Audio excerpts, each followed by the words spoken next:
भगवान की पूजा में भावना और श्रद्धा का महत्व सोने और चांदी से ज़्यादा होता है। इस बात को अत्यंत खूबसूरत तरीके से समझाने हेतु श्री कृष्ण और उनकी दो पत्नियों रुक्मिणी और सत्यभामा से संबंधित एक बहुत ही मनमोहक करने वाली कथा आज हम आपको सुनाने जा रहे हैं। तो नमस्कार दोस्तों, स्वागत है आपका मेरे चैनल में। भगवान श्री कृष्ण की पत्नी सत्यभामा के मन में एक दिन बहुत ही अजीब सा विचार आया। वह हठ करने लगी कि श्री कृष्ण जी को अपने गहनों से तोलेगी। श्री कृष्ण जी को जब यह बात पता चली तो वे सत्यभामा से कुछ बोले तो नहीं, बस मंद मंद मुस्कुराने लगे। सत्यभामा अपने ढेर सारे जेवर ले आई।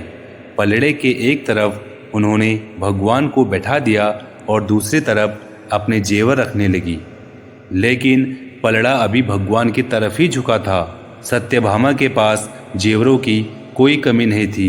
वह और अधिक जेवर ले आई, लेकिन पलड़ा जरा सा भी नहीं हिला।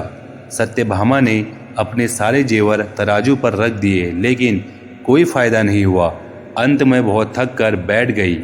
तभी वहाँ रुक्मिणी का आगमन हुआ। सत्यभामा ने उन्हें सारी बात कह सुनाई। सत्यभामा की बात सुनकर तुरंत रुक्मिणी जी पूजा का सामान ले आई।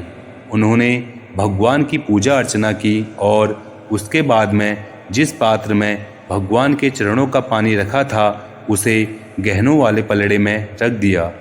देखते ही देखते पलड़ा झुकने लगा और भगवान का पलड़ा ऊपर उड़ गया। सत्यभामा हैरानी से सब कुछ देख रही थी। उसको समझ नहीं आ रहा था कि जो पलड़ा उनके इतने सारे गहनों से नहीं झुका, वो एक हल्के से पात्र से कैसे झुक गया। वे रुक्मिणी से इसका कारण पूछने लगी।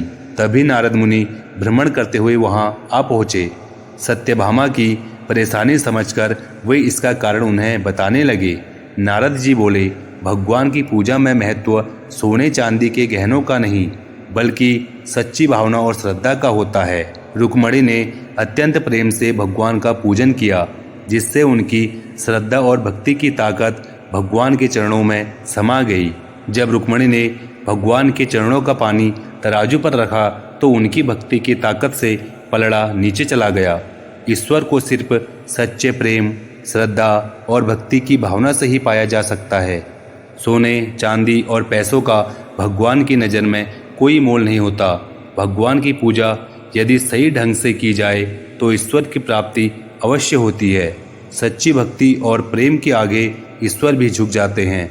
सत्यभामा को नारद की बात समझ आ गई थी और वह अपने किए हुए कार्य पर बहुत शर्मिंदा हुई। इस पौराणिक कथा के माध्यम से हमें यह सीख मिलती है कि अगर भगवान के करीब रहना है या ईश्वर को प्राप्त करना है तो सोना, चांदी और पैसों जैसी चीज़ों को भूलकर अपने मन में श्रद्धा का भाव उत्पन्न करे। यही एकमात्र मार्ग है सच्ची भक्ति और ईश्वर को पाने का। तो दोस्तों, आपको यह कहानी कैसी लगी कमेंट बॉक्स में ज़रूर बताना, और अगर अच्छी लगी हो तो चैनल को सब्सक्राइब जरूर करें। धन्यवाद।